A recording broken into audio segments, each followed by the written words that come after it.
নমস্কাৰ।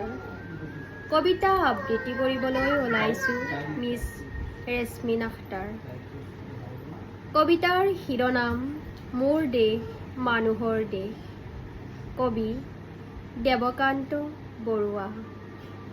মোৰ দেশ মানুহৰ দেশ, মোৰ দেশ মানুহৰ দেশ।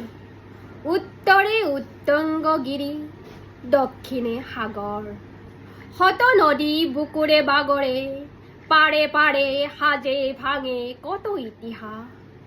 ব্ৰহ্মপুত্ৰ, গদাবৰী, শিপ্ৰা আৰু গংগা যমুনাৰ সুন্দৰী ভাৰতবৰ্ষ, ৰূপহী অসম।